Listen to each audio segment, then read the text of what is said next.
Hello বন্ধুরা, আসসালামু আলাইকুম। কেমন আছেন সবাই? আশা করছি সবাই ভালোই আছেন। আমিও আল্লাহর রহমতে ভালো আছি। ব্যস্ততার কারণে ভিডিও আপলোড দিতে অনেক লেট হয়ে গেছে, এজন্য আমি আগেই সরি বলে নিচ্ছি। এখন থেকে ইনশাল্লাহ প্রতি সপ্তাহে একটা ভিডিও আপলোড হতে থাকবে।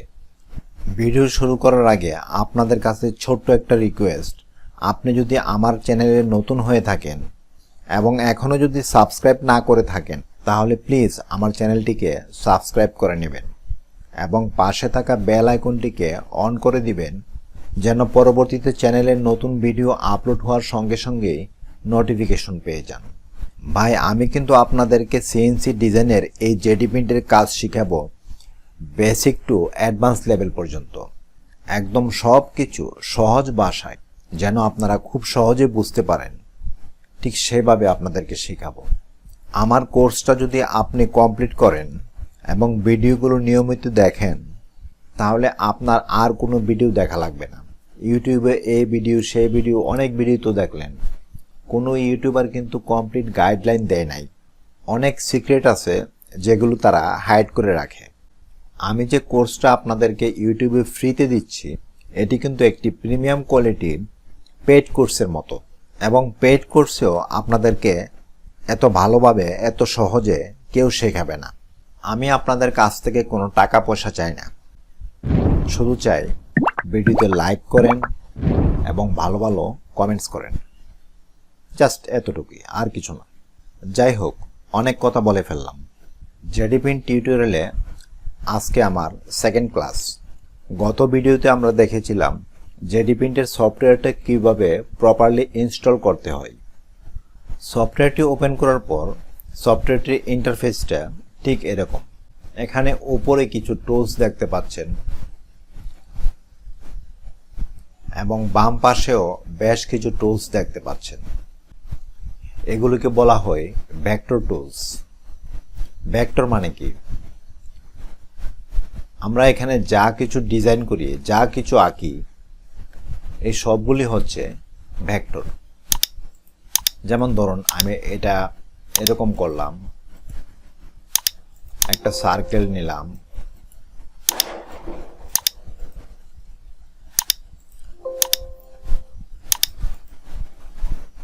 আর এই ভেক্টরগুলি যেহেতু এই টুলসগুলির মাধ্যমে ক্রিয়েট করতে হয়, এই জন্য এগুলোকে ভেক্টর টুলস বলে। ঠিক আছে?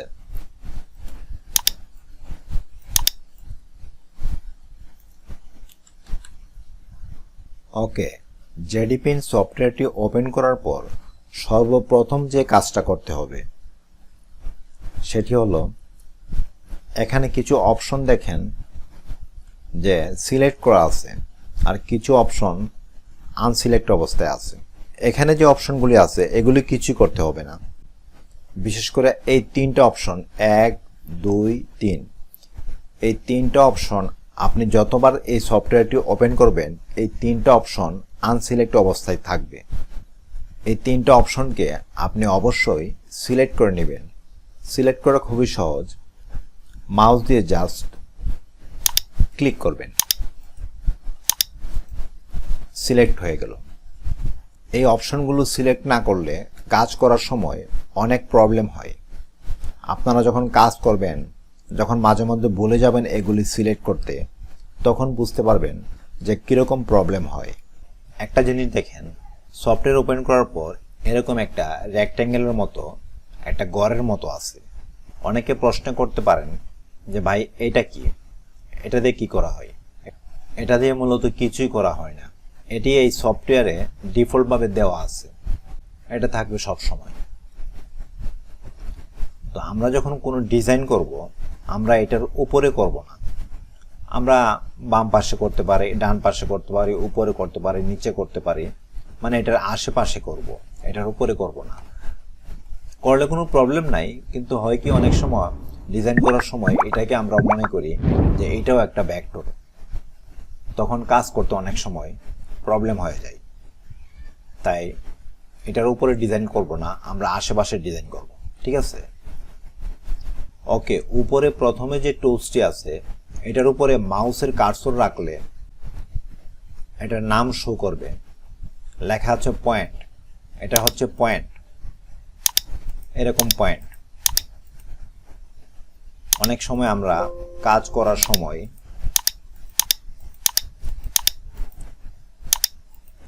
ডিজাইন করার সময় বিভিন্ন জায়গায় পয়েন্ট দেওয়ার প্রয়োজন পড়তে পারে। এখানে একটা পয়েন্ট দিলেন, পয়েন্ট। আমরা বিভিন্ন মাপ যোগ করার সময় টেম্পোরারি এই পয়েন্টগুলো দেই আর কি।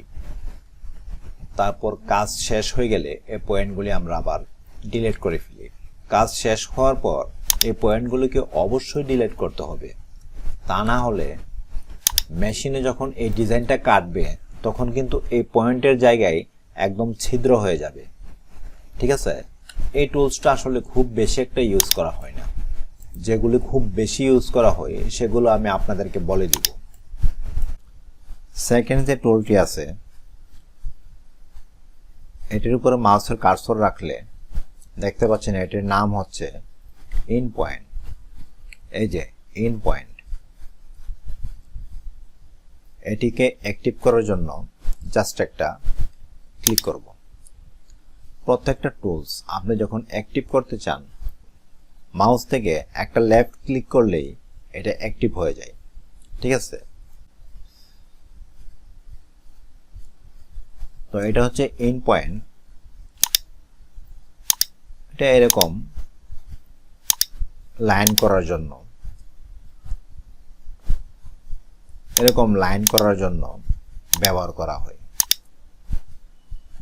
আর এই টুলটি অ্যাক্টিভ হওয়ার সাথে সাথে ডান পাশে দেখতে পাচ্ছেন আরো অনেকগুলো অপশন শো করছে। পোলার আছে, বাইসেক্ট আছে, অনেকগুলো অপশন আছে।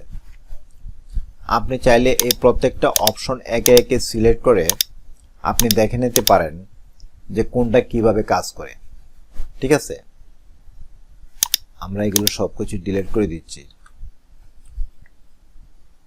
এরপর নেক্সট টুল হচ্ছে আর্ক 3 পয়েন্ট। চলুন দেখি এটি কিভাবে কাজ করে। এটা জাস্ট এরকম রাউন্ড হওয়ার জন্য কাজ করে। যেমন আমি এখানে একটা ক্লিক করলাম, এখানে একটা ক্লিক করলাম, দেন থার্ড ক্লিক এখানে করলাম, তাহলে একটা রাউন্ড হয়ে গেল। এটা তিনটা অপশনে, তিনটা পয়েন্টে কিন্তু এটা রাউন্ড হয়। প্রথম একটা পয়েন্ট, এরপর আর একটা পয়েন্ট, দেন থার্ড পয়েন্ট। এখানে 2 পয়েন্ট আছে, আরো অনেকগুলো অপশন আছে। এগুলো যদি আপনার প্রয়োজন পড়ে এগুলো চেক করে নিতে পারেন কোনটা কিভাবে কাজ করে। অনেক সময় আমরা, ধরুন আমি একটা রেক্ট্যাঙ্গেল নিলাম,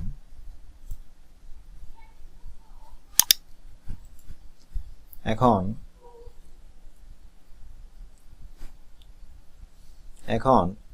এটির উপর এরকম একটা রাউন্ড করার প্রয়োজন পড়তে পারে। এটা দরজার ডিজাইন করার সময়ও লাগে, অনেক সময় খাটের উপরও লাগে।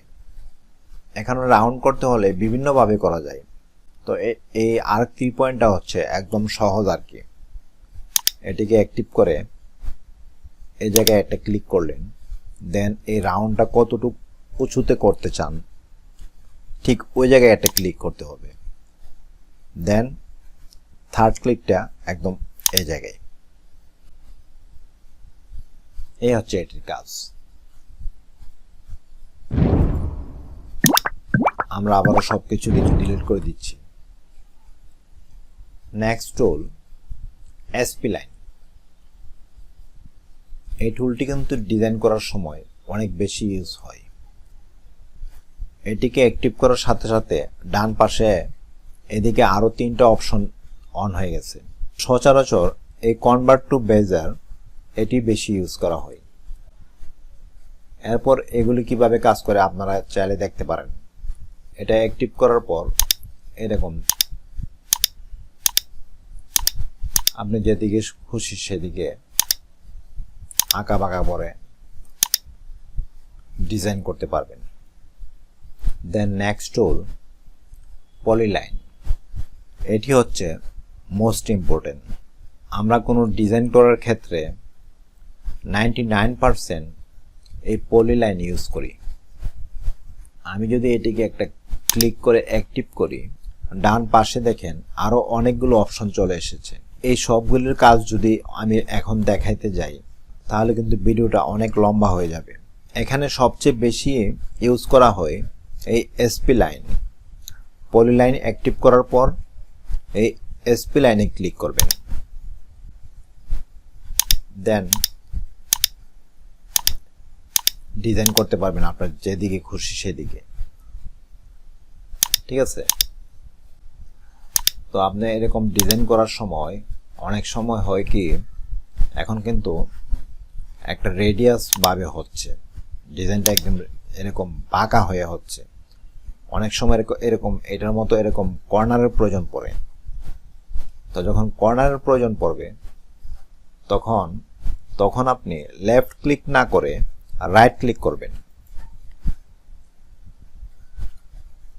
রাইট ক্লিক করার সঙ্গে সঙ্গে এখানে কিন্তু একটা কর্নার তৈরি হয়ে গেছে। দেন আবারও আমি এখানে লেফট ক্লিক করলাম। আবার ধরেন আমি এরকম নেব না, আমি কর্নার নেব, তখন আবারও রাইট ক্লিক।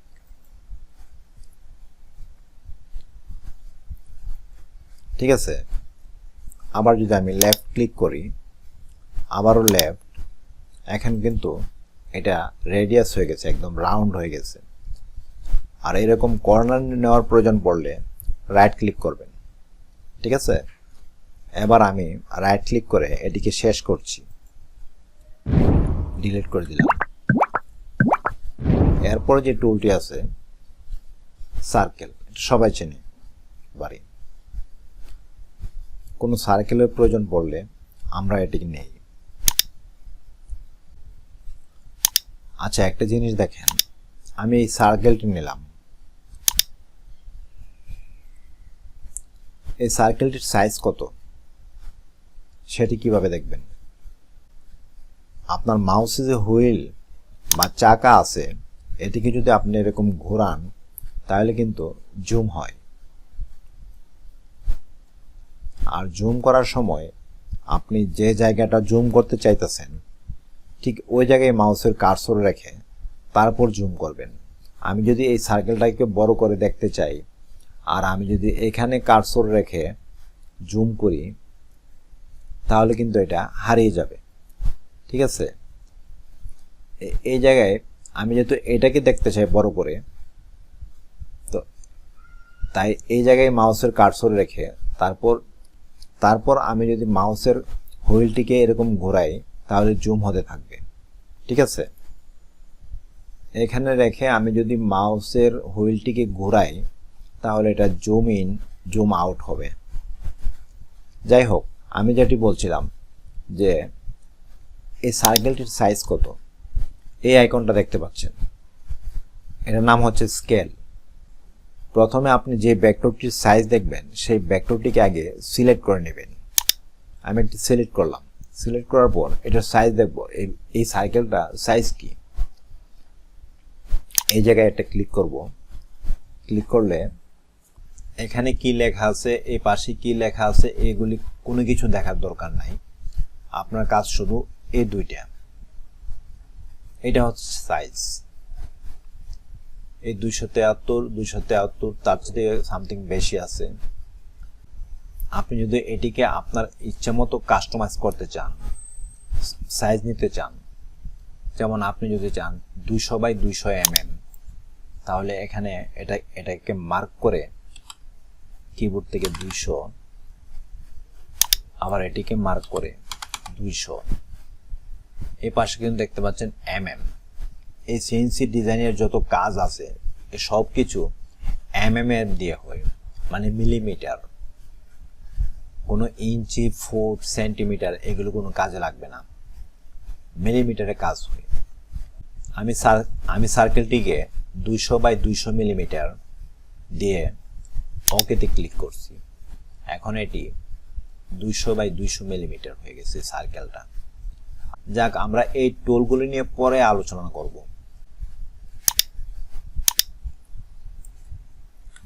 এরপর যে টুলটি আছে এই টুলটির নাম হচ্ছে এলিপস।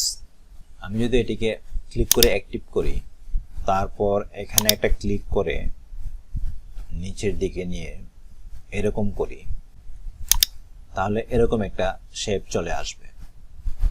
চাইলে এভাবেও করা যায়।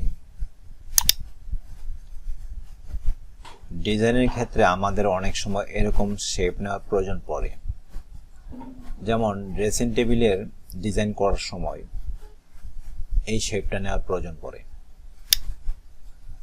আমি ডিলিট করে দিচ্ছি। এরপরে যে টুলটি আছে এটার নাম হচ্ছে রেক্ট্যাঙ্গেল। রেক্ট্যাঙ্গেল মানে কি সবাই জানেন। এটাকে অ্যাক্টিভ করে এখানে একটা ক্লিক করে আপনার যতটুকু জায়গায় রেক্ট্যাঙ্গেল ক্রিয়েট করার প্রয়োজন পড়ে ততটুকু জায়গা নিয়ে আরেকটা লেফট ক্লিক করবেন। ঠিক এইভাবে উপর নিচেও এরকম করতে পারেন। আপনি যখন স্কোয়ার নেবেন তখন কি করবেন? ধরুন আমরা এটিকে স্কোয়ার নেব, এই স্কেলে চলে যেতে হবে। স্কেলে যাওয়ার পর এখানে দুইটা অপশন দেখতে পাচ্ছেন, একটা এক্স একটা ওয়াই। এই এক্সটা সবসময় মনে রাখবেন, এটা ডান পাশ বাম পাশ, ডান পাশ থেকে বাম পাশে যে রেখাটা আছে এটা হচ্ছে এক্স, আর উপরে আর নিচে এটি হচ্ছে ওয়াই।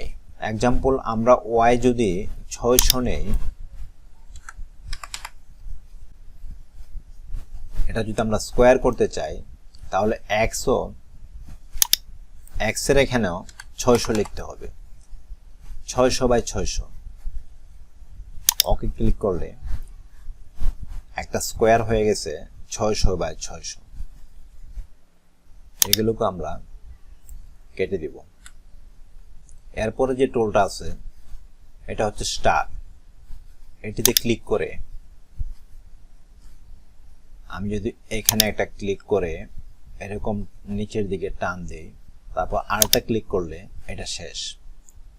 বিভিন্ন ডিজাইনে স্টারের প্রয়োজন পড়ে, তো স্টার এত কষ্ট করে না বানিয়ে বিভিন্ন ডিজাইনে স্টারের প্রয়োজন পড়ে।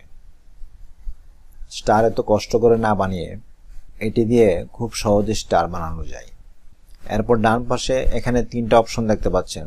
প্রথমটা তো সিলেক্টরই আছে, দ্বিতীয়টা হচ্ছে ডাবল রেডিয়াস। আমরা যদি এটির উপর ক্লিক করি, এখানে একটা ক্লিক করলাম, এই জায়গায় আরেকটা ক্লিক করলাম, এখন যদি ভিতরের দিকে নেই তখন আরেকটা ডিজাইন হয়ে গেছে। এখানে স্টারের 1 2 3 4 5টা পয়েন্ট আছে। এই যে এখানে 5টা পয়েন্ট দেখতে পাচ্ছেন।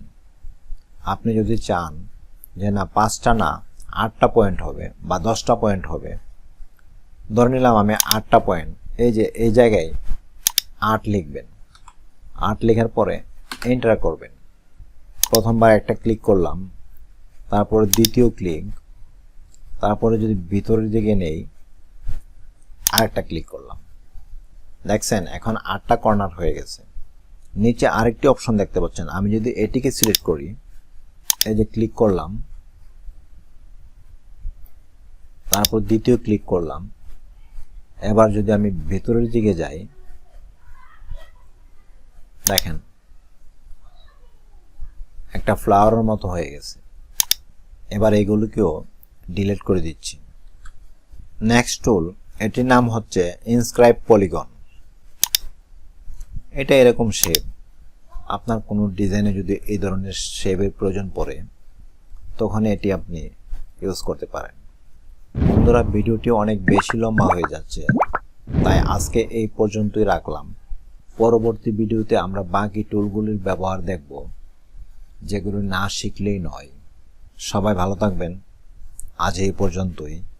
পরবর্তী ভিডিও দেখার আমন্ত্রণ জানিয়ে এখানে শেষ করছি।